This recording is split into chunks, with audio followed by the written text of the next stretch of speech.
అందరికీ హాయ్ అండి. ఒక కొత్త సినిమా వస్తే దాని మార్నింగ్ షో రిలీజ్ అయిన కొన్ని నిమిషాల్లోపే రివ్యూస్ పెట్టే కొన్ని వందల వీడియోస్ అయితే వస్తుంటాయి. సో అంత త్వరగా అలాంటి రివ్యూస్ రావడం వల్ల అటు సినిమా కలెక్షన్ మీద కానీ సినిమా రిజల్ట్ మీద అవి ప్రభావం చూపిస్తలేదో ఒకసారి ఆలోచించండి.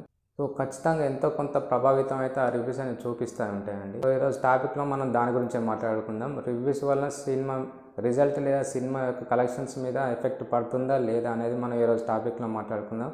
సో అంతకంటే ముందు ఫస్ట్ టైం మన ఛానల్ చూసేవారు ఛానల్ అయితే సబ్స్క్రైబ్ చేసుకుని అదేవిధంగా వీడియో లాస్ట్ వరకు చూస్తే వీడియో మీకు నచ్చినట్లయితే ఒక లైక్ చేయండి. సో ఇక వీడియోలోకి వెళ్తే రివ్యూస్ వల్ల సినిమాకి ఎఫెక్ట్ ఉంటుందా లేదా.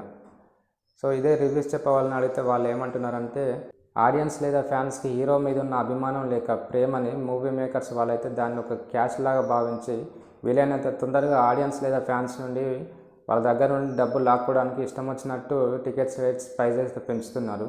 సో అందుకని మేము అంత త్వరగా మీ సినిమా చూసి ఆ సినిమాకి సంబంధించిన రివ్యూ అయితే ఇవ్వడం జరుగుతుంది. సో మా రివ్యూని చూసి వాళ్ళు సినిమాకి వెళ్ళాలా లేదా అని డిసైడ్ చేసుకుంటారు. దాని ద్వారా వాళ్ళకి టైం వేస్ట్ కాకుండా ఉంటుంది, అలా విధంగా మనీ కూడా వేస్ట్ కాకుండా ఉంటుందని వాళ్ళు చెప్పే ఆన్సర్ అండి. సో అంటే వాళ్ళ పరంగా అది కరెక్ట్ అయి ఉండొచ్చు.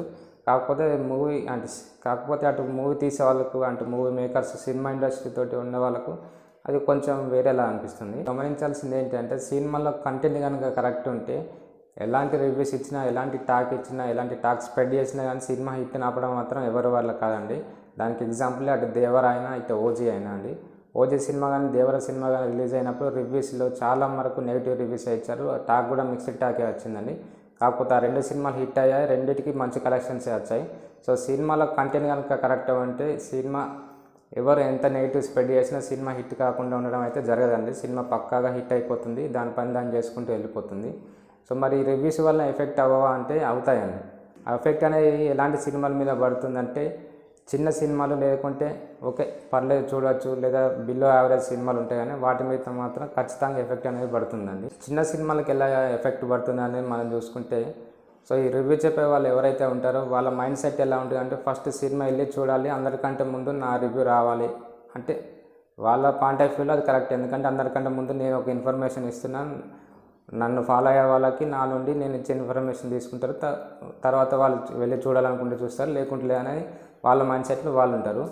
కాకపోతే అటు సినిమా వాళ్ళ మూవీ మేకర్స్ వాళ్ళ వైపు నుండి చూసుకుంటే మేము తీసిందే చిన్న సినిమా, అప్పుడే మీరు చూసి అంత ఒక మార్నింగ్ షో అయిపోయిన వెంటనే మీరు రివ్యూ ఇస్తే మిగతా చూసే వాళ్ళకి అది ఒకవేళ నెగిటివ్గా వెళ్ళిపోతే మిగతా చూడాలనుకున్న వాళ్ళు చూడలేరు కానీ మూవీ వాళ్ళు అనుకుంటారు. సో రివ్యూస్ అంటే అంత తొందరగా రివ్యూస్ ఇవ్వడం వల్ల ఎఫెక్ట్ అయ్యేటి ముఖ్యంగా చిన్న సినిమాలే అండి.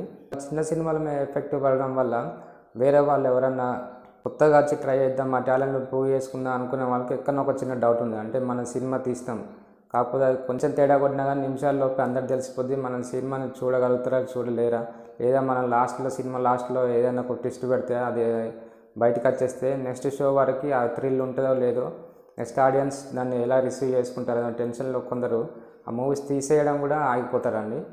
సో ఈ రివ్యూస్ ఇంత త్వరగా రావడం వల్ల ఎఫెక్ట్ అయ్యేది మాత్రం చిన్న సినిమానే అండి. నెక్స్ట్ వచ్చేసి పర్లేదు యావరేజ్ లా ఉన్న సినిమాలకు కూడా కొంచెం ఎంతో కొంత ఎఫెక్ట్ అయితే పడుతుంది. అది పెద్ద హీరో వాళ్ళకైనా చిన్న హీరో వాళ్ళకైనా యావరేజ్ మూవీకి మాత్రం రివ్యూస్ అనేది ఎఫెక్ట్ పక్కా పడుతుందండి.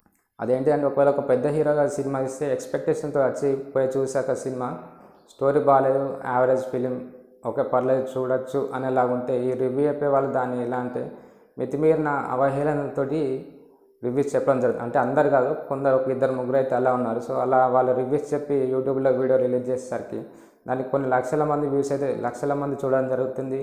సో వాళ్ళు చెప్పడం వల్ల సినిమాలో ఏం లేదంట పోయి చూసి వేస్ట్ అని అట్లా ఆ టాక్ తోటి స్ప్రెడ్ అయిపోయి ఆ సినిమాకి వెళ్ళి చూడడం మానేస్తారు. ఓటీటీలో వచ్చినప్పుడు చూసుకుందాం, లేకుంటే మూవీ రూల్స్ ఇలాంటి దాంట్లో చూసుకుందాం అనేది థాట్లో వెళ్ళిపోతారండి. సో అలాంటి సినిమాలకు కూడా సినిమా ఎఫెక్ట్ అయిపోతుందండి. మరి మీరు అనుకోవచ్చు బాలేని సినిమాని మేమెందుకు వెళ్ళి చూడడం, వాళ్ళు రివ్యూలో కరెక్టే చెప్తున్నారు కదా అని మీరు అనుకోవచ్చు. కాకపోతే ఆ సినిమా తీసేవాళ్ళు కొన్ని రోజులు కష్టపడి ఎంతో కొంత డబ్బు అనేది ఖర్చు పెట్టి ఆ సినిమా తీయడం జరుగుతుంది.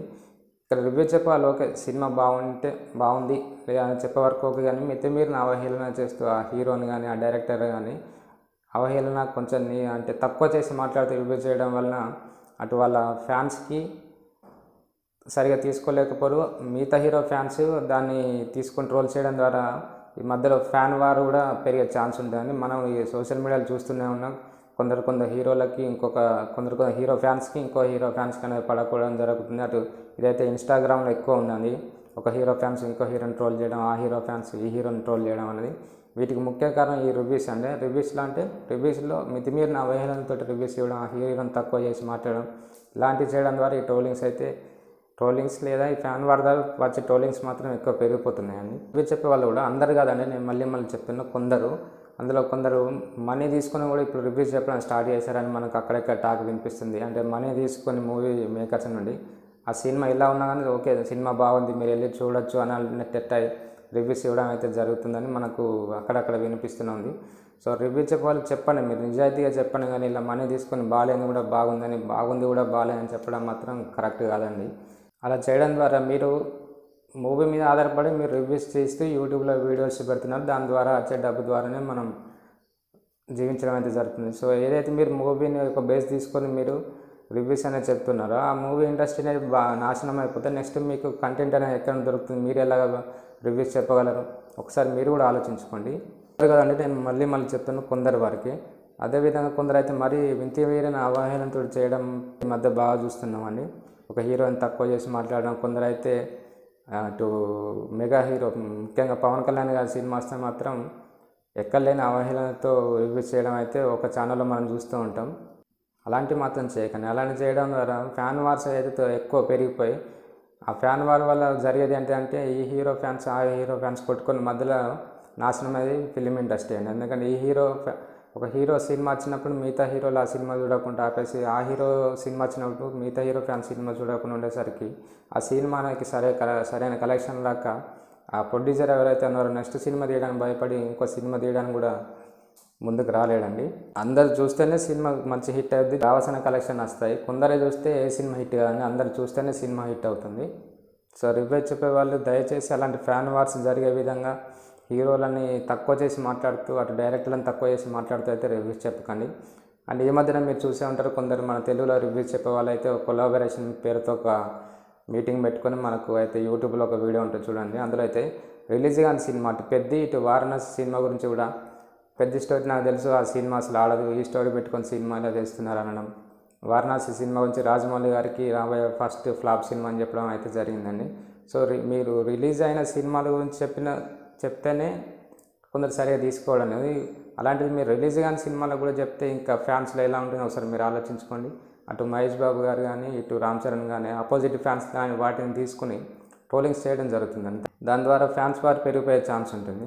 అలాగే ఆ సినిమా రిజల్ట్ మీద కూడా ఎంతో కొంత ఎఫెక్ట్ అయితే చూపించే వీలుంటుంది. దీని సినిమా ఇండస్ట్రీ మీద ఆధారపడి బతికే వాళ్ళు హీరోలే మనకు బయటికి కనబడే హీరో, ప్రొడ్యూసర్, డైరెక్టర్ ఇలాంటి వాళ్ళే కనబడతారు. కాకపోతే సినిమాలో పనిచేసే చాలామంది ఉంటారండి. సెట్ బాయ్ కాంచె లైట్ బాయ్ కాంచె మిగతా చాలామంది దాని మీద ఆధారపడి ఉంటారు. అదేవిధంగా సినిమా థియేటర్ ఆధారపడి ఉంటుంది. థియేటర్లో పనిచేసే సిబ్బంది, థియేటర్ చుట్టుపక్కల ఉండే చిన్న పాన్ షాపు, టీ షాప్ అలాంటి వాళ్ళు కూడా ఆధారపడి ఉంటారండి. సినిమా ఒక పెద్ద హీరో నుండి చిన్న హీరో వరకు అందరు సినిమాలు బాగుండి బాగా ఆడితేనే ఆ బిజినెస్ అంతా రన్ అయ్యి మిగతా వాళ్ళు అందరూ బాగుంటారు. సినిమాలు బాగా వస్తేనే మీకు రివ్యూ చెప్పే వాళ్ళకు కూడా కంటెంట్ అనేది ఎక్కువ దొరుకుతుంది. సో మీరు దయచేసి హీరోని తక్కువ చేసి అవహేళన చేస్తూ రివ్యూ చెప్పడం అయితే మానేయండి. ఓకే చూడండి, సినిమా బాగుంటే బాగుంది అంతవరకు చెప్పండి, లేకపోతే బాగాలేదని చెప్పగానే అవహేళన చేస్తూ మాత్రం చెప్పకండి.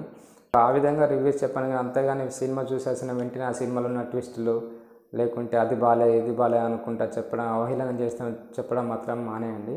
సో లాస్ట్ చెప్పేది ఏంటంటే సినిమాలో కంటెంట్ బాగుంటే ఎవరు ఎలాంటి నెగిటివ్ రివ్యూస్ చెప్పినా, నెగిటివ్ టాక్స్ స్ప్రెడ్ చేసినా సినిమాని ఆపడం ఎవరి వల్ల కాదండి. సినిమా మాత్రం పక్కా హిట్ అవుతుంది.